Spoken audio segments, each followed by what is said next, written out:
ప్రియమైన తండ్రి, నీ ఘనమైన నామాన్ని బట్టి వందనాలు, స్తుతులు, స్తోత్రాలు చెల్లించున్నాం. ఇంతవరకు క్షేమకరమైన స్థితిని నాకు మా అందరికి అనుగ్రహించారు. అందరిని బట్టి కృతజ్ఞతలు నాయనా. నీ యొక్క మహాకృప చేత మమ్ములను నీ సన్నిధికి నడిపించారు. నీ మాటలు తెలియచేయడానికి, నీ మాటలు వినడానికి నీ కృప చూపించారు. అందుని బట్టి కృతజ్ఞతలు. ఈ యొక్క బైబిల్ తరగతిలో నీ మాటలు నీ పిల్లలకు అందించడానికి కృప చూపించండి. నీ ఆత్మ సహాయం దయచేయండి. నీ ఆలోచనతో మాత్రమే నన్ను నడిపించమని, నా ఆలోచనలు కాకుండగా నన్ను కనుపరుచుకొనకుండగా మీరు నీ మాటల చేత కనుపరుచుకొని మా అందరితో మీరు మాట్లాడమని నన్ను నేను హెచ్చరించుకుంటూ నీ పిల్లలకు ఈ హెచ్చరిక మాటలు తెలియజేసే భాగ్యాన్ని తండ్రి నాకు అనుగ్రహించినందుకు వందనాలు, కృతజ్ఞతలు తెలియజేస్తూ నీ మాటలు అందిస్తుండగా నీ సహాయము, నీ యొక్క ఆత్మ సహాయము నాకు సమృద్ధిగా దయచేయమని యేసుక్రీస్తు వారి పేరట ప్రార్థన చేయుచున్నాను తండ్రి. ఆమేన్. తండ్రి అయిన దేవునికి, కుమారుడైన యేసుక్రీస్తు వారి పేరిట వందనాలు, కృతజ్ఞతలు తెలియజేస్తూ ఈరోజు ఒక చక్కటి సంగతిని మనం మీకు తెలియచేయాలని ఆశపడుతున్నాను. కాబట్టి ప్రియమైన వాళ్ళరా, మనము ఈరోజు ఖచ్చితంగా ఒక మాటను మనము జాగ్రత్తగా విందాం. ఎందుకంటే దేవుడు చెప్పే ప్రతి మాట కూడా చాలా శ్రేష్టమైనవి. దేవుడు చెప్పే మాటలన్నీ కూడా చాలా శ్రేష్టమైనవి. కానీ మానవుడి నోటి నుండి వచ్చే మాటలు శ్రేష్టమైనవి అంటారా? కాదు. మానవుడు నోట నుండి వచ్చే మాటలు అలాగే దేవుని నుండి వచ్చే నోటి మాటలకు చాలా వ్యత్యాసం ఉంది. ఆ విషయాన్ని గమనించాలి. ఈరోజు మాట అనే పదం గురించి మనం ఆలోచన చేద్దాం. ఈ మాట అనే ఈ యొక్క పదం చాలా చిన్న పదం. ఎన్ని అక్షరాలు ఉన్నాయమ్మా? మాట అనే మాటలో ఎన్ని అక్షరాలు ఉన్నాయి? ఆ పదంలో రెండు అక్షరాలు ఉన్నాయి. ఈ మాట ఎంత గొప్పదో ఒకసారి మనం ఎందుకంటే ఈ మాట మాట విషయంలో ఆలోచన చేయగలిగితే మాట్లాడే విధానాన్ని బట్టి ప్రియమైన వాళ్ళరా ఏంటి దాని యొక్క గొప్పతనం మనకు తెలుస్తుంది. మాట్లాడే విధానంలోనే మన యొక్క విలువలు కూడా మనకు తెలుస్తాయి. కాబట్టి ప్రియమైన వాళ్ళరా, బైబిల్ గ్రంథంలో ఉన్నటువంటి మాట అనే యొక్క పదాన్ని మనం ఆలోచన చేయగలిగితే మనకు చాలా సంగతులు దేవుడు మనకు తెలియజేయబోతున్నాడు. కాబట్టి ప్రియ సహోదరి సహోదరులరా, ఈరోజు మాటకు చాలా విలువ ఉందండి. మాటకు చాలా విలువ ఉంది. ఇప్పుడు సామాన్యుని యొక్క మాటకు విలువ ఉందంటారా? సామాన్యుని యొక్క మాటకు విలువ ఉందంటారా? విలువ లేదు. కానీ ఇప్పుడు రాజకీయ నాయకులకు కావాల్సిందేంటి? వాళ్ళకి కావాల్సినవి ఏంటి? ఓట్లు కావాలి. ఓట్లు పడాలంటే వాళ్ళ యొక్క నోటి నుండి వచ్చే మాటలు ప్రజలని ఏం చేస్తున్నా ఆకర్షితులుగా చేసుకుంటున్నారు. వాళ్ళు ఇప్పుడు రాజకీయ నాయకులందరికీ కూడా బలం ఏంటనుకుంటున్నారు? వారి నోటి మాటే. వారు ఏ యొక్క మాటలు పలుకుతున్నారో ఆ మాటలే ఈరోజు మీడియా ద్వారా కానీ లేకపోతే సోషల్ మీడియా ద్వారా కానీ మనకి తెలియజేస్తుంది. ఇంకా మనం చూడగలిగితే ప్రియమైన వాళ్ళరా, మాట అనేది కేవలం రెండు అక్షరాలే అయినప్పటికీ కూడా ఆ మాట గురించి దేవుడు చాలా విషయాలు తెలియజేశాడు. బైబిల్ గ్రంథంలో ఎన్నో సంగతులు మనము చూడగలిగితే ఒకటి కాదు, రెండు కాదు, ఆ మాటల గురించి చాలా సంగతులు దేవుడు ఒక్కొక్క మాట ఆ యొక్క మాటల్లో ఉన్న గొప్పతనాన్ని, ఏ మాటలు ఎవరైతే మాట్లాడారో వాళ్ళ యొక్క విధానాన్ని అంతటిని కూడా దేవుడు తెలియజేశాడు. ఫర్ ఎగ్జాంపుల్గా ఒక వ్యక్తి చూడడానికి చాలా సంస్కారంగా కనబడుతుంటాడు. సంస్కారంగా కనబడుతున్నప్పుడు అతను బూతులు మాట్లాడుతున్నాడు అనుకోండి, అతను ఎంత సంస్కారవంతంగా కనబడినా అతని విధానం మంచిది కాదు. మీరు ట్రైన్లో కానీ బస్సులో కానీ ప్రయాణం చేసేటప్పుడు మీరు ఒరిస్సా ప్రాంతానికి వెళ్తున్నప్పుడు ఆ ప్రజల పక్కన కూర్చోవడానికి కాస్త ఇబ్బంది కలుగుతుంది. ఎందుకని ఎందుకు ఇబ్బంది? మీకు ఏమైనా అంటరాని తనం ఉందా అని చాలామంది అడగవచ్చు. అంటరాని తనం ఏం కాదు. అంటరాని తనం అని కాదు, వాళ్ళు తక్కువ వారు కానీ కాదు. వాళ్ళు ఎక్కడి నుంచో ప్రయాణం చేస్తుంటారు. ఎక్కడి నుంచి? ఒరిస్సా ప్రాంతం నుంచి, భువనేశ్వర్ నుంచి ఇంకా చాలా ప్రాంతాల నుంచి వాళ్ళు ప్రయాణం చేస్తుంటారు. ప్రయాణం చేస్తున్నప్పుడు ప్రియమైన వాళ్ళకి అసలు శుచి ఉండదు, శుభ్రం ఉండదు. వాళ్ళకి ఒక విధమైన శుభ్రం కూడా ఉండదు. మీరు ఒరిస్సా వెళ్ళే ట్రైన్లు మీరు ఎక్కి చూడండి. మీరు ఒరిస్సా వెళ్ళినప్పుడు పూరి తిరుపతి ఉంటుందండి. ఆ ట్రైన్ ఎక్కినా సరే ప్రియమైన ఎందుకు ఎక్కమనిపిస్తూ ఉంటుందండి. ఒరిస్సా వెళ్ళే ప్రాంతంలో ఆ యొక్క ట్రైన్లు కానివ్వండి, ఏదైనా సరే వాళ్ళు ఒంటికి శుభ్రం ఉండదు. నోటి నుండి ఏం తింటారు? అడ్డమైన గడ్డి తింటారు. ఏంటి వాళ్ళు మరి శ్రేష్టమైన ఆహారం ఎంత తింటారో నాకు తెలీదు గానీ, అడ్డమైన గడ్డి తింటూ ఉంటారు. ఆళ్ళ నోటి నుండి ఏముండది? గుట్కాలు, కైనీలు ఇంకా ఏయి ఉన్నాయి కదండీ! చెత్తా చెదారంతా నవ్వులుతూనే ఉంటారు. ఎక్కడ పడితే అక్కడ ఉమ్ములేసేస్తూ ఉంటారండి. బాత్రూమ్‌కెళ్తారు, నీళ్ళు కూడా కొట్టరు. కానీ చాలా ఇబ్బందవుతదండి. ఎప్పుడైనా సరే నేను ట్రైన్‌కి వెళ్ళేటప్పుడు ఒరిస్సా ప్రాంతానికి వెళ్ళినప్పుడు ఏయి మంచి ట్రైన్‌లని చూసుకుంటాను నేను. తర్వాత బాత్రూమ్ సైడ్ వచ్చే ఆ యొక్క స బెర్తలుంటాయి చూసారా? అక్కడ దయచేసి నాకు ఇవ్వద్దని చెప్తాను వాళ్ళని. ఎందుకనంటే ప్రియమైన వాళ్ళారా చాలా ఇబ్బందిగా ఉంటారు. వాళ్ళ ప్రవర్తన అలాగుంటది.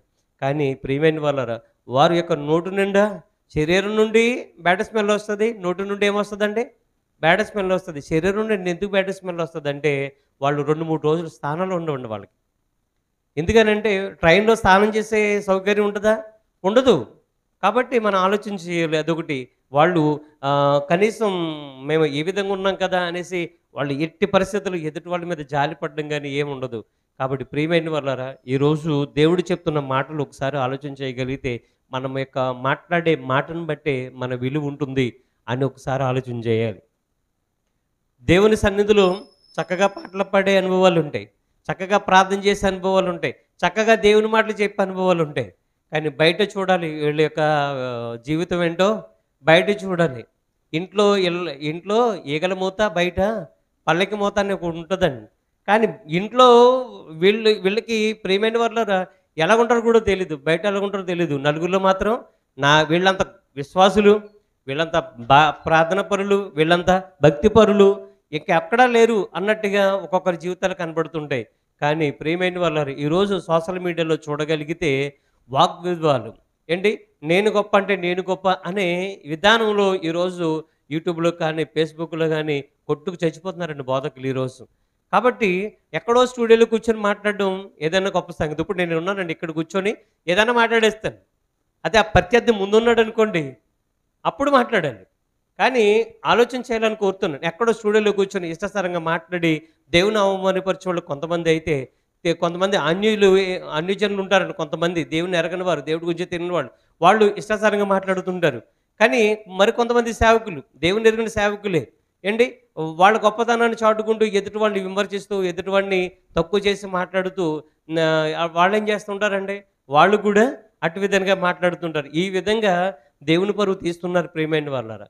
ఒకసారి యోబు గ్రంథంలోకెళ్ళి చూడగలిగితే ఆ యోబు గారు ఎంత జ్ఞాన సంగతులు మనకు మాట్లాడుతున్నాడో ఒకసారి చూడగలిగితే యోబు గ్రంథం 15వ అధ్యాయము 3వ వచనం ఏంటి ఈ యొక్క 15వ అధ్యాయము ఏంటి తేమానీయుడైన ఎలీఫజు మాట్లాడుతున్నాడు. ఏంటి యోబు గ్రంథం 15వ అధ్యాయము ఎవరు మాట్లాడుతున్నారంటే తేమానీయుడైన ఎలీఫజు మాట్లాడుతున్నాడు. ఈయన ఎవరంటే యోబు గారి యొక్క స్నేహితుడు అనమాట. ఆయన ఏమని మాట్లాడుతున్నాడు? వ్యర్థ సంభాషణల చేత వ్యాజ్యమాడదగునా, నిష్ప్రయోజనమైన మాటల చేత వాదింపదగునా అంటున్నాడు. అంటే మాటలు మాట్లాడినప్పుడు ఆ మాటలకి ఏముండాలంట? ప్రయోజనం ఉండాలి. నిష్ప్రయోజనం ఉండకూడదు. నిష్ప్రయోజన మాటలు ఎన్ని మాటలు మాట్లాడిన ఉపయోగం చెప్పండి. ఇప్పుడు చూడండి రాజకీయ నాయకులు మనం ఫేస్బుక్ ఓపెన్ చేసినా, యూట్యూబ్ ఓపెన్ చేసినా, పేపర్లు వచ్చినా, టీవీ ఓపెన్ చేసినా, ఏది చూసినా ఈ పార్టీ వాడు ఆ పార్టీ వాడిని తిట్టుకోవడం, ఆ పార్టీ వాడు ఈ పార్టీ వాడిని తిట్టుకోవడం. ఏంటి ఈ విధంగానే విమర్శల వర్షం కురుస్తుంది తప్ప నేను ప్రజలకు ఇది చేస్తానని ఒక్క నాయకుడు ఎవరన్నా మాట్లాడుతున్నారా? ఎవ్వరు కూడా మాట్లాడట్లేదు. ఇప్పుడు అధికార పార్టీని ప్రతిపక్ష పార్టీ తిట్టుకోవడం, ప్రతిపక్ష పార్టీని అధికార పార్టీ తిట్టుకోవడం, వీళ్ళిద్దరిని ఒకళ్ళొకళ్ళు తిట్టుకోవడం. వాడు ఇలా చేశాడు, వాళ్ళు ఇలా చేశాడు, వాళ్ళు చేశాడు. ఒక ఆయన మాట్లాడుతూ ఇప్పుడు ఉన్న ప్రభుత్వం ఎటువంటి అభివృద్ధి కార్యక్రమాలు చేయలేదంటాడు. ఆయన అంటాడు నేను చేసిన అభివృద్ధి కార్యక్రమాలు చూసుకో అంటాడు. ఇక్కడ మనం చూడగలిగితే ప్రియమైన వాళ్ళారా ఎవరు అభివృద్ధి కార్యక్రమాలు చేశారు, ఎవరు చేయలేనిది ప్రజలకు తెలుసా తెలీదండి? ఖచ్చితంగా తెలుసు. కాబట్టి మాట్లాడుతున్న మాటలు ప్రయోజనకరమైనవి ఉండాలా, నిష్ప్రయోజనకరమైన మాటలు ఉండాలా? ప్రయోజనకరమైన మాటలు ఉండాలి. కాబట్టి ఇక్కడ మనం చూడగలిగితే ఈ ఎలీఫజ్ గారు మాట్లాడుతున్నారు. ఏమంటున్నారంటే వ్యర్థ సంభాషణల చేత వ్యాజ్యం అవసరమా? వ్యర్థ సంభాషణలు సంభాషణ చేసుకోవచ్చు, అది వ్యర్థ సంభాషణ కాకూడదు. మనము మాటలు మాట్లాడుకోవచ్చు, అవి ప్రయోజనకరమైన మాటలు ఉండాలి. అందుకనే పౌలు గారు తిమోతితో ఒక మాట అంటాడు, ముసలమ్మ ముచ్చట్లకి దూరంగా ఉండాలని ఆయన అంటాడు. ఆయన కాబట్టి ప్రియమైన వారు పనికి మాలిన మాటలు ఎన్నెన్నో మాట్లాడుకుంటాం, పనికొచ్చే మాటలు కొన్నే మనం మాట్లాడుకుంటాం. కాబట్టి ఆలోచన చేయాలని కోరుతున్నాను. కాబట్టి ప్రియమైన వారు ఈ యొక్క 15వ అధ్యాయంలో చాలా విషయాలు మనకు కనబడుతున్నాయి. 5వ వచనం చూడండి. 5వ వచనం 6వ వచనంలో చూడగలిగితే నీ మాటల వలన నీ పాపము తెలియబడుచున్నదే అంటున్నాడు. యోబు గారిని నిందిస్తున్నారండి వీళ్ళు. యోబు గారితో మాట్లాడుతున్నారు. కానీ వాస్తవాలకు వెళ్ళి చూడగలిగితే ఈరోజు ఏంటి మాట్లాడే మాటల వలన కూడా వాళ్ళ యొక్క తప్పులు తెలియట్లేదా? వాళ్ళ యొక్క పాపం ఏంటో తెలియట్లేదా? అందుకని ఏమన్నాడంటే నీ మాటల వలన నీ పాపము తెలియబడుచున్నది, వంచకుల పలుకులు నీవు పలుకుచున్నావు అంటున్నాడు. ఏంటి ఇప్పుడు ఈ యోబు గారు అలాగన పలికాడా? వంచకులము పలుకులు పలికాడా? వంచకుడు మాట్లాడినట్టుగా మాట్లాడా? ఆయన మాట్లాడలేదు. కానీ ప్రియమైన వాళ్ళు ఇప్పుడు లోకంలో లోకం యొక్క దుస్థితి, లోకంలోనే పరిస్థితి చూడగలిగితే ఇటువంటి మాటలే మాట్లాడుతున్నారు. ఇంకా ఆ రోజున చూడగలిగితే నేను కాదు నీ మాటలే నీ దోషమును స్థాపించుచున్నవి, నీ పెదవులే నీ మీద సాక్ష్యము పలుకుచున్నవి. కాబట్టి ఇక్కడ మనం చూడగలిగితే యోబు గారిని తప్పు పట్టడానికి ఎవరు సరిపోరు, వాళ్ళ స్నేహితులే కాదు ఎవరు కూడా సరిపోరు. కానీ ప్రియమైన వారులారా మన యొక్క మాటలు వ్యర్థమైన మాటలు, ఇందాక మనము 3వ వచనం చూసుకున్నాం కదండి, వ్యర్థ సంభాషణలు, నిష్ప్రయోజనమైన మాటలు ఇవి మాట్లాడడం ద్వారా ప్రియమైన వారులారా ఎటువంటి ఉపయోగం లేదు. కానీ ఈ యొక్క వ్యర్థమైన మాటలు మాట్లాడడం ద్వారా ప్రియమైన వారులారా ఏం జరుగుద్దంటే మన మీద దోషారోపణ జరుగుతుంది. ఎందుకనంటే ఒక మాట మీరు కీర్తన గ్రంథంలో ఒకసారి మీ అందరికీ తెలిసిన మాటే చూపించట్లేదు. ఏ మాటలో దోషం ఉంటుందటండి? ఏ మాటలో దోషం ఉంటుంది? ఏ మాటలో దోషం ఉంటుంది? ఎస్, వ్యర్థమైన మాటల్లో ఏముంటుందంట? దోషం ఉంటుంది. విస్తరించి మాట్లాడేసుకుంటారండి చాలామంది. విస్తరించి మాట్లాడేస్తారు. ఏం మాట్లాడతారు కూడా అర్థం కాదు. ప్రయోజనకరమైనది ఏంటి? అది ప్రజలకి ప్రయోజనకరమైనదైనా, దేవునికి ప్రయోజనకరమైనదైనా, సంఘానికి ప్రయోజనకరమైనది అది ఏదైనా ఉంటే ఎంతసేపైనా మనం మాట్లాడుకోవచ్చు. అంటే ప్రయోజనకరమైనది కాబట్టి. ఇప్పుడు వివాహాలు అవుతున్నాయి. ఈ వారంలో వివాహాలు అవుతున్నాయి. మాకు కూడా వివాహ ఆహ్వానాలు కూడా వచ్చినాయి. అయితే ప్రియమైన వాళ్ళరా కాబోయే నూతన వధువరులు వాళ్ళ గురించి ఒకసారి ఆలోచన చేయగలిగితే పెళ్ళికి ముందు తెగ మాట్లాడుకుంటారండి. పెళ్ళికి ముందు తెగ మాట్లాడేసుకుంటారు. పెళ్ళైన తర్వాత ఒక్క మాట కూడా ఉండదు. పెళ్ళికి ముందు పని కట్టుకుని ఫోన్ చేస్తుంటాడు ఈయన. ఆ అమ్మాయికి పని కట్టుకుని ఫోన్ చేస్తాడు. ఫోన్ చేసి హలో ఎలాగున్నావు, ఏం చేస్తున్నావు, ఏం తిన్నావు అని అంటాడు. మరి పెళ్ళి అయిపోయిన తర్వాత డ్యూటీకి వెళ్ళిన తర్వాత నువ్వు అన్నం తినేటప్పుడు నీ భార్యకి ఎప్పుడైనా ఫోన్ చేసి హలో ఎలాగున్నావు, ఏం చేస్తున్నావు, భోజనం టైం ఏంది, నేను భోజనం చేస్తున్నాను, నువ్వు చేసావా లేదా అని అడుగుతారండి. నేను మొన్న ఒక జంటకు ఒకటి చెప్పాను. మొన్న వైజాగ్ వెళ్ళాను కదండి, అక్కడ ఒక మాట చెప్పాను. పెళ్ళికి ముందు మనం మాట్లాడుకున్నారంటే అవి ఏం మాట్లాడుకోలేదన్న. ఒకవేళ మాట్లాడుకుంటే మాట్లాడుకోండి, కానీ పెళ్ళైన తర్వాత కూడా కొన్ని మాటలు ఉంచుకొని మాట్లాడుకోడండి.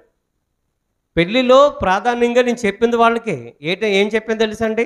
మీరు వివాహమును చేసుకున్న తర్వాత ఫోన్కి ప్రాధాన్యత ఇవ్వకండి. ఒకళ్ళు కూర్చొని మాట్లాడుకోనండి. సమయాన్ని కాస్త మీ కుటుంబం వ్యవహారంలో, మీ సంసార జీవితంలో ఫోన్ కథ పక్కన పెట్టి ఎన్ని కాల్స్ వచ్చినాయి, ఎన్ని ఇంపార్టెంట్ కాల్స్ వచ్చినా భార్య తర్వాతే, ఎన్ని పనులు ఉన్నాయి, ఎన్ని ఇంపార్టెంట్ పనులు ఉన్న భర్త తర్వాతే అవి పక్కన పెట్టి కాస్త మనసు విప్పి మాట్లాడుకోండి. ముఖాముఖిగా మీరు మాట్లాడుకోండి అని చెప్పడం జరిగింది. కాబట్టి ప్రియమైన వాళ్ళరా ఆలోచన చేయాలని కోరుతున్నాను. ఈరోజు ఇటువంటి వ్యర్థమైన మాటల వలన ఎటువంటి ఉపయోగం లేదు. సమాజానికి కానీ, సంఘానికి కానీ, దేవునికి కానీ, ఆత్మీయ జీవితానికి కానీ ఎటువంటి ఉపయోగం లేదు. కాబట్టి ఆలోచన చేయాలని కోరుతున్నాను. దేవుడు చెప్తున్న శాస్త్రమైన సంగతులు ఒకసారి ఆలోచన చేయాలి. దేవుడు వ్యర్థమైన మాట గురించి కూడా లెక్క అడుగుతానన్నాడు. ఆదాము దగ్గరికి వచ్చాడు. ఆదామా నువ్వు చేసిన పని ఏంటన్నాడు. నేను కాదు ప్రభువా, ఎవరు? నువ్వు నాకు సాటైన సహాయాన్ని ఇచ్చావే, ఈ అవ్వే చేసింది అన్నాడు. అవ్వ నువ్వు చేసిన పని ఏంటంటే నేను కాదు, ఈ సర్పం నన్ను మోసం పుచ్చింది. ఆ మాట చూసారా? ఆ మాటలు మాట్లాడడం వలన దేవుని ఎదుట వాళ్ళు దోషులుగా నిలబడ్డారు. ఆదాము గారు తండ్రి నన్ను క్షమించు, నువ్వు చెప్పావు నన్ను క్షమించు, నేను తప్పు చేశాను అని ఒక్క మాట అనుంటే వాళ్ళకి శిక్ష ఇంకోలాగా ఉందును ఏంటి. ఒకవేళ జాలిపడునేమో తండ్రి, కానీ ప్రియమైన వాళ్ళరా నేను కాదు మాట అస్సలు ఒప్పుకోలేదండి. నేను కాదు అబద్ధం ఆడుతున్నాడు, ఆ మాట దేవునికి నచ్చలేదు. దేవుడు యథార్థవంతుడు, దేవుడు యథార్థవంతుడు. ప్రియమైన వాళ్ళరా దేవునిలో ఉన్నది మంచి శ్రేష్టమైన గుణం ఏంటంటే యథార్థత. దాని మీద దృష్టి పెడుతున్నాడంట. ఎవరు యథార్థవంతులు, యథార్థంగా ఎవరు బ్రతుకుతున్నారు? నా కోసం ఒక యోబు గురించి ఆయన సాక్ష్యం చెప్తున్నాడు. ఏమని? ఆయన యథార్థవంతుడు, న్యాయవంతుడు అండి, చెడుతనాన్ని విసర్జించిన వాడు, నేనంటే భయభక్తులు కలిగిన వాడు అని ఆయన గురించి సాక్ష్యం చెప్తున్నాడు. కాబట్టి ప్రియమైన వాళ్ళ మనం ఆలోచన చేయగలిగితే మనము మాట్లాడే మాటలు ప్రతిదీ కూడా రికార్డ్ అవుతుంది. ఇప్పుడు నేను మాట్లాడే మాటలు ఇదిగోండి, ఈ యొక్క కెమెరాలో ఏమవుతుంది, రికార్డ్ చేస్తుంది. నేను ఇంచుమించుగా 10 నిమిషాల నుంచి మాట్లాడుతున్నాను. 10 నిమిషాల నుంచి మాట్లాడిన మాటలన్నీ కూడా ఏం చేస్తుందండి, రికార్డ్ చేస్తుంది. నేను ఆ మాట మాట్లాడలేదంటే అరే ఆ కెమెరా ఏముంటుంది, నోర్మే ఇదిగో నువ్వు మాట్లాడింది చూడు అని చూపిస్తుంది. ప్రియమైన వాళ్ళారా నేను మాటలు బొంకేయచ్చు, కానీ అక్కడ ఏముంది, సాక్ష్యం ఉంది. అంటే ఈ ఫోన్లో లేకపోతే ఈ కెమెరాలో నేను మాట్లాడిన యొక్క మాటలన్నీ కూడా ఎలా రికార్డ్ అవుతున్నాయో, ఈ భూమి మీద నివసిస్తున్న ప్రతి ఒక్కళ్ళు కూడా మాట్లాడే ప్రతి మాట కూడా రికార్డ్ అవుతుంది ఈ యొక్క ప్రకృతిలో. అందుకనే వ్యర్థమైన ప్రతి మాటను గురించి తీర్పు దినమందు మనం ఏం చేయాలట, లెక్క అప్పగించాలి. అందుకనే భయభక్తులు కలిగి బ్రతకండి అంటున్నాడు. అందుకనే మాట్లాడడానికి నిదానించాలి, కోపించడానికి నిదానించాలి, వినడానికి ఏం చేయాలట, వేగిరపడాలంట. మాట్లాడడానికి ఏం చేయాలి, నిదానించాలి. ఒక మాట అనేటప్పుడు అవసరమైతే మాట అనకుండగా నువ్వు ఆగిపోవడం మంచి తప్ప తొందరపడి మాటలు మాట్లాడి ఎదుటివాని యొక్క మనసులను గాయపరిచే విధంగా ఎవరు కూడా మాట్లాడకూడదు. కాబట్టి ప్రియమైన వాళ్ళరా మనము తప్పు చేసి చిక్కుపడిపోతుంటాం. అవునండి, తప్పు చేసిన వాడు ఖచ్చితంగా దొరుకుతాడు, పోలీసులకు చిక్కుతాడు.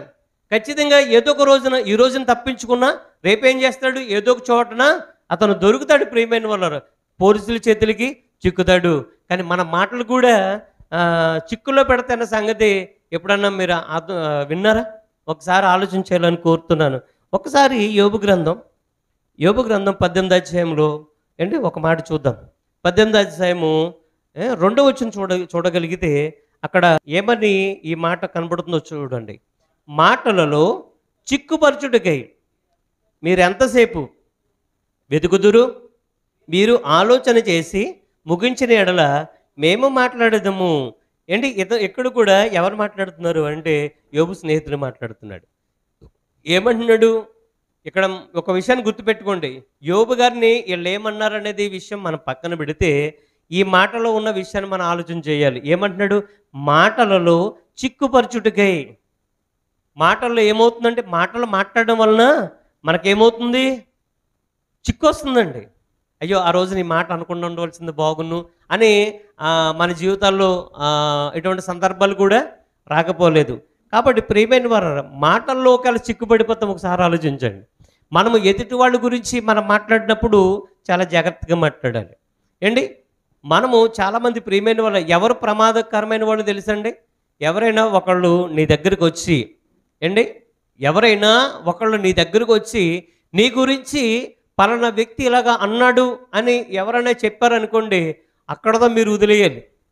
అలా కాకుండా నన్ను ఎలాగన్నావా అలాగన్నావా అనేసి ఇతర మాటలను నమ్మేసి నువ్వు అతన్ని ఎదుటి వ్యక్తిని అడిగేవనుకో, ఒకవేళ అన్నాడో లేదో తెలియదు కదా. కాబట్టి ప్రియమైన వాళ్ళరా మనం గమనించవలసిన విషయం ఏంటంటే ఎదుటి వ్యక్తి అన్నాడు అనుకోండి, వదిలేయండి. ఇంకా వదిలేసి ఏం చేయాలి? ప్రభువుకి అప్పగించాలి. దేవుడికి అప్పగించేస్తే మీరు ఊరుకున్నారనుకోండి, ఎవరు చూసుకుంటారు? ప్రభు చూసుకుంటాడు. కాబట్టి ప్రియమైన వాళ్ళరా పడ్డవాడు చెడ్డవాడు కాదని ఒక మాట ఉంటుందండి.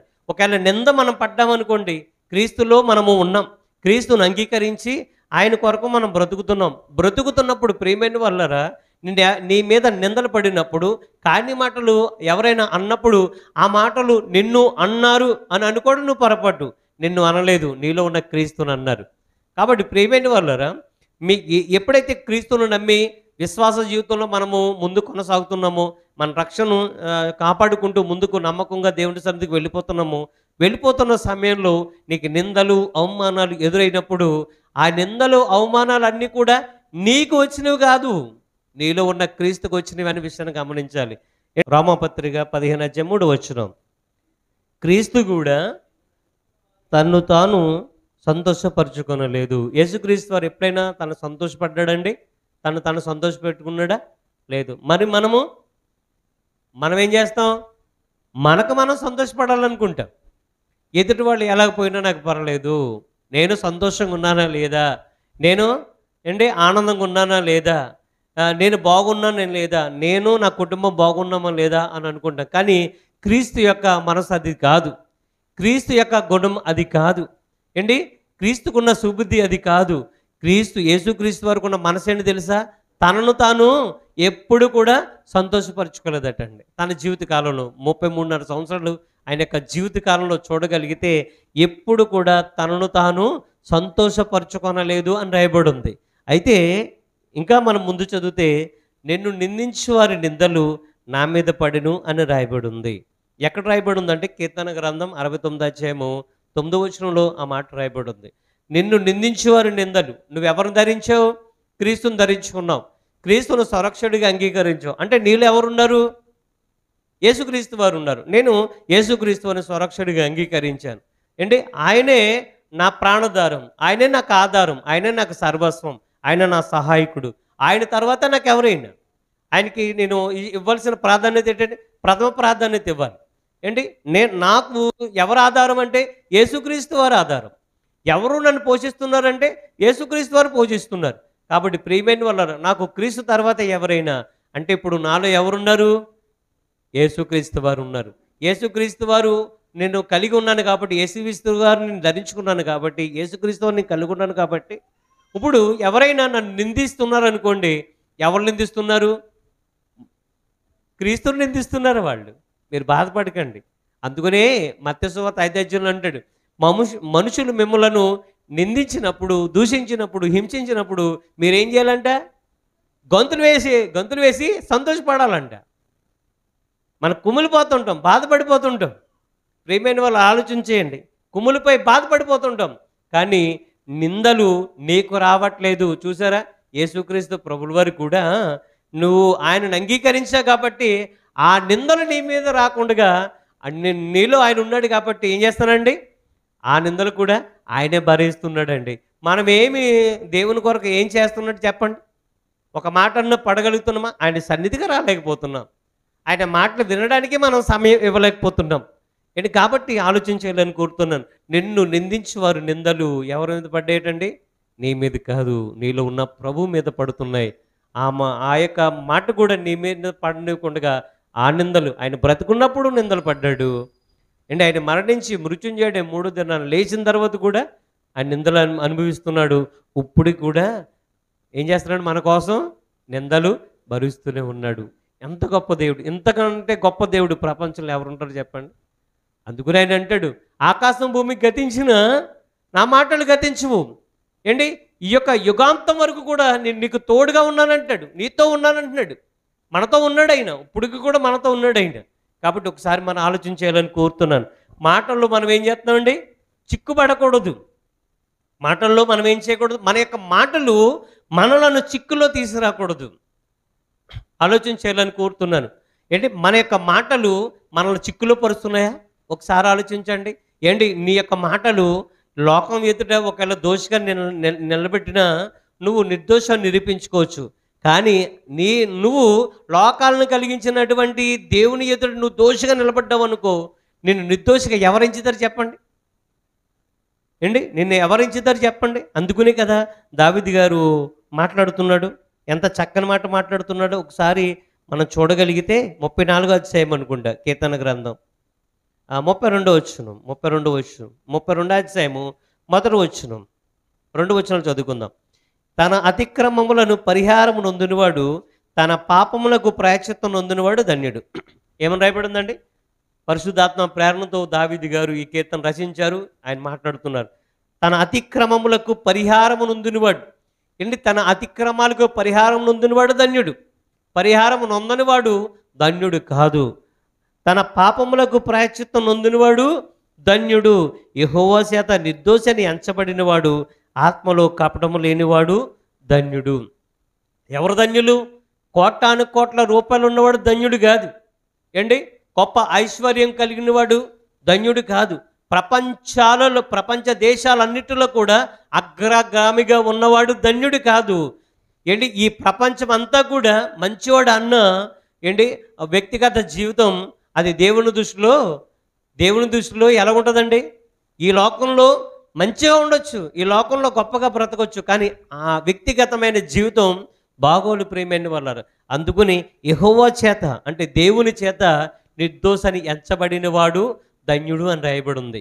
అంటే మనము కోర్టులు ప్రియమైన వాళ్ళరా నిర్దోషాన్ని ఎంచవచ్చు. ఎందుకనంటే మనము లంచాలు ఇచ్చి జడ్జిని కూడా కొనేస్తున్నారండి. ఈరోజు జడ్జిలు కూడా లంచాలకు అమ్ముడైపోతున్నారు, లాయర్లు కూడా లంచాలకి అమ్ముడైపోతున్నారు. కోర్టులో చూడండి సార్, ఒకసారి కోర్టు వాతావరణం చూడండి, ఇతర లాయర్లు ఒకటైపోతారు. ఒక కేసు వాయిదించడానికి ఇప్పుడు ఎగ్జాంపుల్గా నేనున్నానండి, నేను ఒక కేసు నాకు ఒక సమస్య వచ్చింది, నేనేం చేస్తాను అని అంటే నేను ఒక లాయర్ని పెట్టుకుంటాను. నా ప్రతివాది ఏం చేస్తాడు? ఒక లాయర్ని పెట్టుకుంటాడు. ఈ ఆయనకి నాకు ఎలాగుంటుందంటే ఇద్దరికి కాస్త శత్రుత్వం ఉంటుంది. కానీ నా లాయరు ఆ లాయరు ఏం చేస్తాడు? ఆడిద్దరు ఏం చేస్తారు? నీ కేసు ఎంతవరకు వచ్చింది అనుకుంటాడు. మా కేసు ఎంతవరకు వచ్చింది, నీ క్లయింట్ ఏంటి, మా క్లయింట్ ఏంటి, ఇలాగ మాట్లాడుకుంటూ సాక్ష్యాలు కూడా అమ్ముకునే దౌర్భాగ్య లాయర్లు చాలామంది ఉన్నారు ప్రియమైన వాళ్ళు. నీతికి నిలబడే లాయర్లు చాలామంది ఉన్నారు, వాళ్ళ గురించి మాట్లాడట్లేదు. అంటే సాక్ష్యాలు తారుమారు చేసేస్తారండి, సాక్ష్యాలు అమ్ముకుంటారు ఏంటి. అవతల లాయరు యువతల లాయరు ఒకటైపోతారు. ఇగో నీ సాక్ష్యాలు నాకు ఇచ్చే, నా సాక్ష్యాలు నీకు ఇస్తాను అని నీతిని తప్పించే న్యాయవాదులు చాలామంది ఉన్నారు. వారు న్యాయవాదులు కాదు, అన్యాయవాదులు ప్రియమైన వాళ్ళారు. కాబట్టి ఇక్కడ మనం చూడగలిగితే ఎవరు ఉద్దేశించి కాదు, కానీ న్యాయవంతుడు దేవుడు. వాళ్ళ యొక్క దేవుడు మాట చెప్పి కాదనివాడు అని అనుకుంటున్నారేమో మీరు.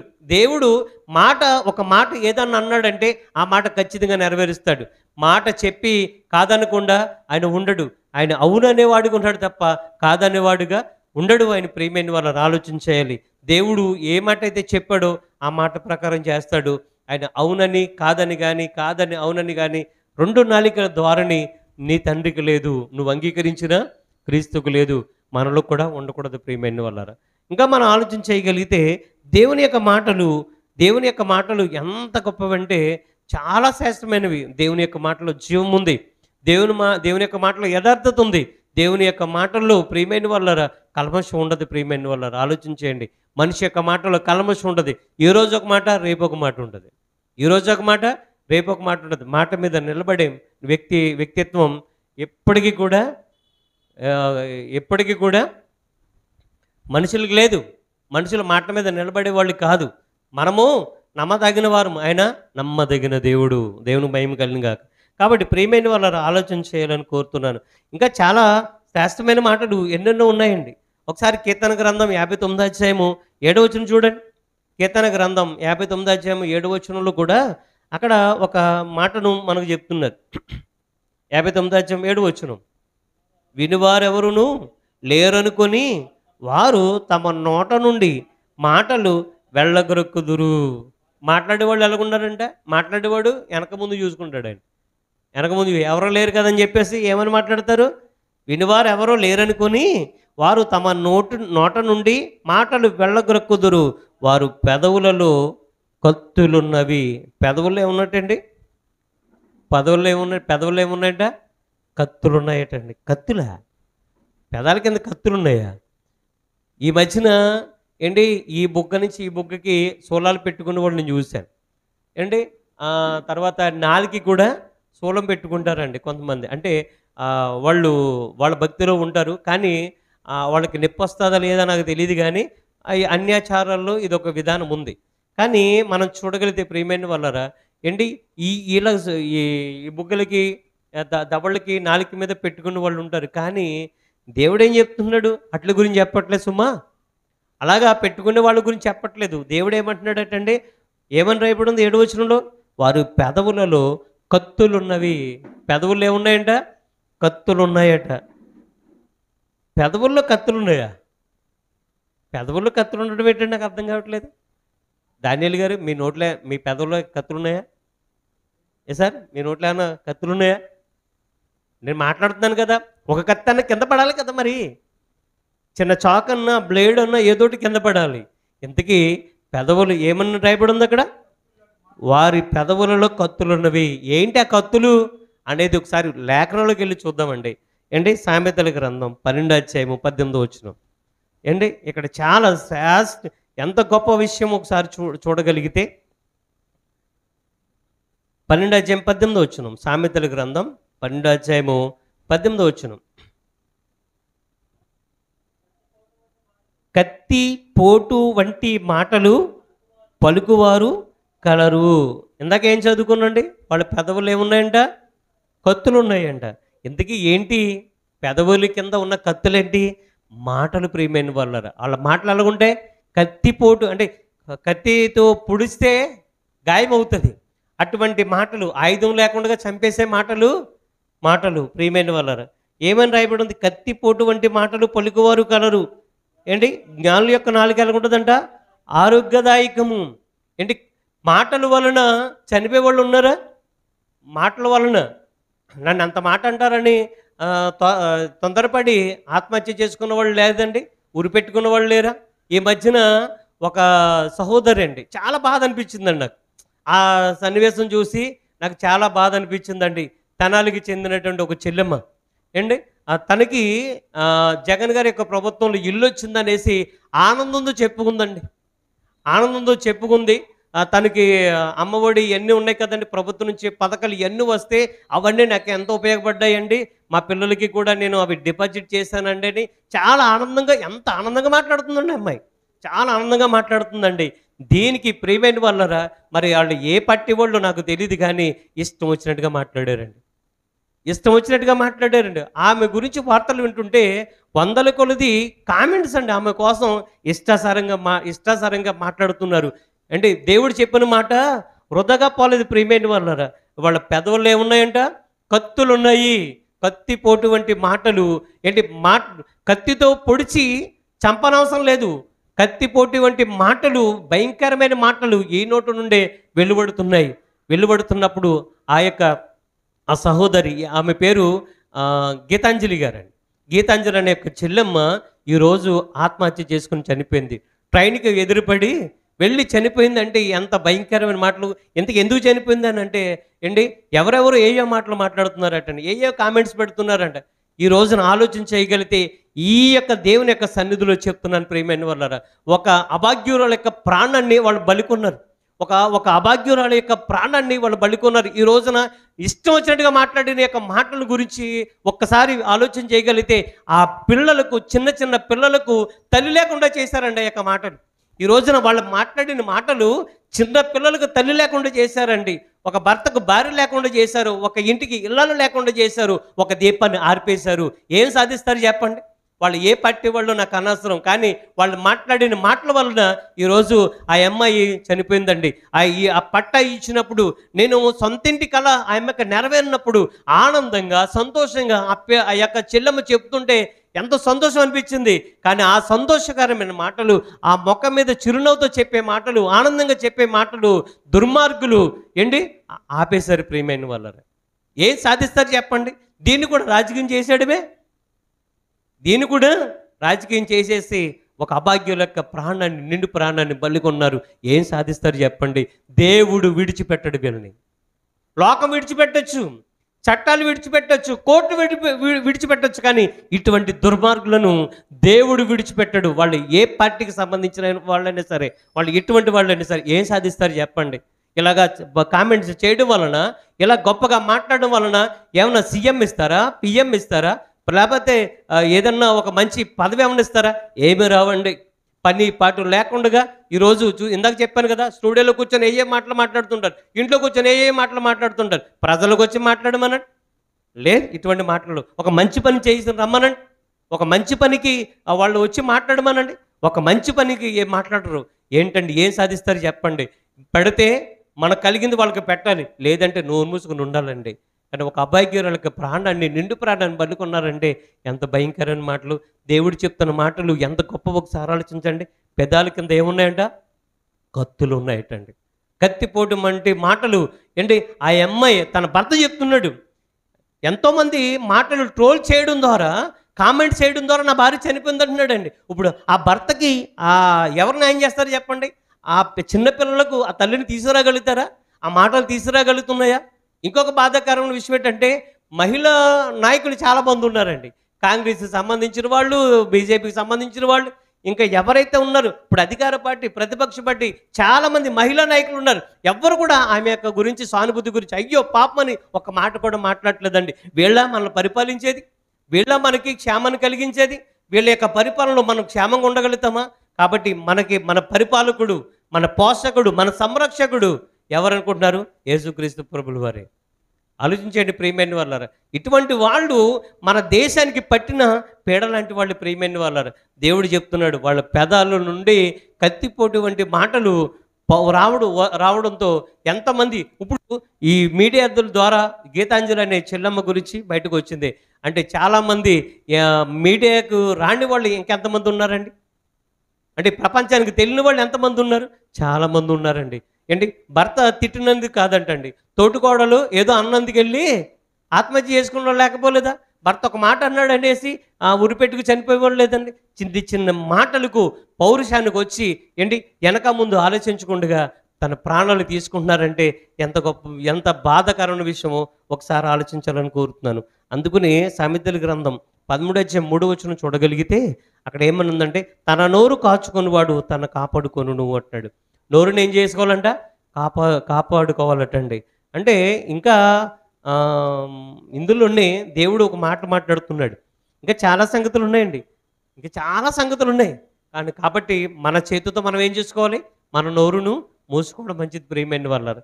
కాబట్టి ఇక్కడ మనం చూడగలిగితే 13:3 కూడా అదే మాట రాయబడింది. తన నోరును కాచుకొనివాడు తన్ని కాపాడుకుంటాడు.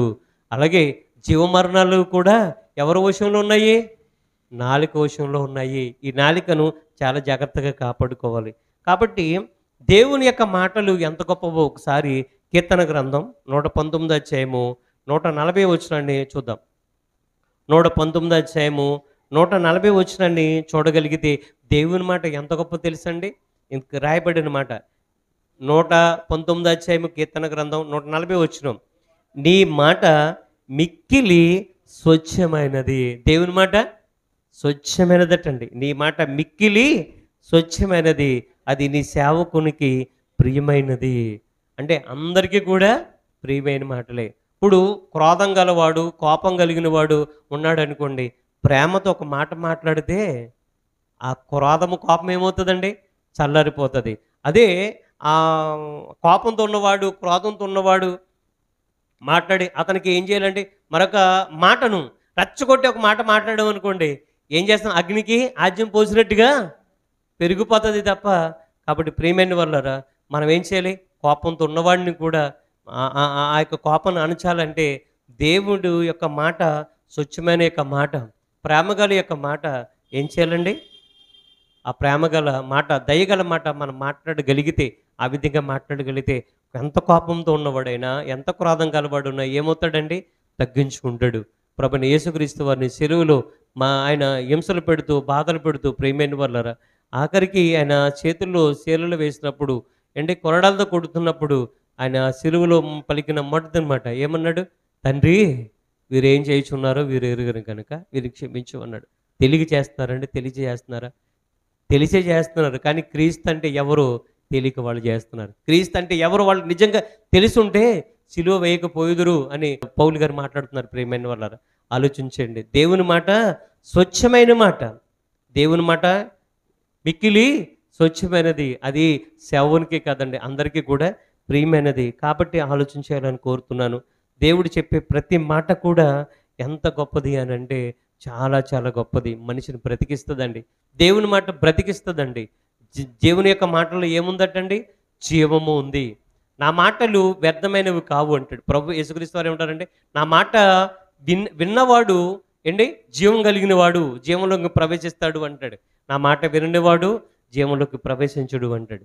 కాబట్టి ప్రియమైన వారు, యేసుక్రీస్తు వారి యొక్క నోట నుండి వచ్చే అద్భుతమైన మాటలు ఈరోజు నన్ను బ్రతికించాయి, మిమ్మల్ని అందరినీ కూడా బ్రతికించాయి, ప్రపంచానికి కూడా వెలుగునిచ్చాయి. కాబట్టి ఆలోచించాలని కోరుతున్నాను. మనం మాట్లాడే మాటలు ఎదుటివాడిని గాయపరచకూడదు. ఎదుటివాడికి ఏం చేయాలండి? ఎదుటివాళ్ళకి ప్రేరణ ఇవ్వాలి. ఎదుటివాళ్ళకి ఏం చేయాలంటే అవి ప్రోత్సాహకరమైన మాటలు మాట్లాడాలి తప్ప నిరుత్సాహకరమైన మాటలు మాట్లాడకూడదు. ఇక్కడ ఒక మాట, అక్కడ ఒక మాట మాట్లాడేవాళ్ళు దేవుడికి అసహ్యులు. ప్రియమైన వాళ్ళారా, మన జీవితాలలో మనం ఎలా బ్రతకాలి అనంటే, మనము 10 మందిలో ఉన్నప్పుడు ఎలాగ ఉండాలో, వ్యక్తిగతంగా ఉన్నప్పుడు కూడా అలాగే ఉండాలి. కాబట్టి మనము బ్రతికినా ఒకలాగే ఉండాలి. మనం మరణించిన తర్వాత కూడా మన జీవితం ఒకలాగా ఉండాలి. మనం పోతూ పోతూ ఏం తీసుకుపోతాం చెప్పండి? ఏమి తీసుకుపోము. ఒక మంచి పేరును విడిచిపెట్టి వెళ్దాం అంతే. అంతకన్నా ఏమీ చేసేదేం లేదు. కాబట్టి మన జీవితాలలో ఎదుటివాడిని గాయపరిచే విధంగా మనం మాట్లాడకూడదు అని కోరుతూ, ఆ మాటలేయో దేవుని గురించి చెప్పగలిగితే దేవుడు సంతోషపడతాడు. జీవగ్రంథంలో మన పేర్లు కూడా రాయబడతాయి. అంతేకాదు ప్రియమైన వాళ్ళారా, సాక్షాత్మే చెప్పబడుతున్న మాటలు రేపు దేవుని కొరకు మనం ఎంత ప్రయాసపడ్డామో, ఎంత ప్రయాసపడడమే కాకుండా ఎంత కష్టపడ్డామో అనేది కూడా దేవుడు లెక్కిస్తాడు. అప్పుడు మనకి ఏం చేస్తాడండి? ప్రతిఫలన ఇస్తాడు. కాబట్టి ఆలోచన చేయాలని కోరుతూ, మాట ఎంత గొప్పదో అంత ప్రమాదకరమైనది. కాబట్టి ప్రమాదకరమైన రీతిలో దేవుడు మన నోట ఉంచిన మాటలు ఉపయోగిద్దామా? లేకపోతే ప్రయోజనకరమైన రీతిలో మనము ఉపయోగిద్దామా? మీరు ఒకసారి ఆలోచించండి. మీ మాటలు దేవుని సంబంధమైనవా? లోక సంబంధమైనవా? ఒకసారి ఆలోచించాలని కోరుతూ నా మాటలు ముగిస్తున్నాను. ప్రార్థన చేసుకుందాం. మహాపరిశుద్ధుడా, ప్రేమించిన తండ్రి, నీ ఘనమైన నామను బట్టి వందనాలు, స్తుతులు, స్తోత్రాలు చెల్లించున్నాం. ఇంతవరకు నీ సన్నిధి సహాయం మాకు అందించారు. అందుని బట్టి కృతజ్ఞతలు నాయన. మీకే వందనాలు తండ్రి, కృతజ్ఞతలు తెలియజేస్తూ, ఇదిగో తండ్రి యొక్క సమయంలో తండ్రి నీ మాటలు వినే భాగ్యాన్ని తండ్రి నాకు మా అందరికి అనుగ్రహించారు. మాట అనే 2 అక్షరాలు కలిగినటువంటి ఈ పదం ఎంత ప్రమాదకరమైనదో, ఎంత శ్రేష్టకరమైనదో అనేది మేము ఆలోచన చేసాం తండ్రి. అయినా మా యొక్క పెదవులలో నుండి తండ్రి, అయినా మేము ప్రయోజనకరమైన మాటలు ఈ పెదాల నుండి, నోటు నుండి మాట్లాడలే తప్ప నాయన తండ్రి ఎదుటివాడిని గాయపరిచే విధంగా, బాధ పెట్టే విధంగా మేము మాట్లాడకూడదు తండ్రి. అండ్ మేము మన నరకానికి వెళ్ళాలన్నా, అలాగే పరలోకానికి వెళ్ళాలన్నా మా యొక్క నోటి మాటలే తండ్రి మా యొక్క కారణాలు. కాబట్టి తండ్రి, మేము బ్రతికే మా యొక్క జీవితాన్ని తండ్రి ఏ విధంగా బ్రతకాలి, ఎలా బ్రతకాలి అనేది ఆలోచించుకుంటూ, మీరు చెప్పిన మాటల యందు విశ్వాసం కలిగి అతి జాగ్రత్తగా మేము బ్రతకడానికి కూడా కృప చూపించండి. నాయన తండ్రి, తొందరపడి మేము మాట్లాడకుండగా నన్ను మాట్లాడడానికి నిదానిస్తూ, వినడానికి వేగిరపడుతూ, నీ మాటలు వింటూ, వాటిని గ్రహిస్తూ, ఆ మాటల ప్రకారంగా బ్రతికే భాగ్యాన్ని మా అందరికీ అనుగ్రహించమని యేసుక్రీస్తు వారి పేట ప్రార్థన చేస్తున్నాం తండ్రి. ఆమేన్. మన తండ్రి అయిన దేవుని ప్రేమ, కుమారుడైన యేసుక్రీస్తు వారి కృప, పరిశుద్ధాత్మ దేవుని అన్యోన్య సహవాసము మనందరికీ సదాకాలం తోడు నడిపించును గాక. ఆమేన్. అందరికి వందనాలు.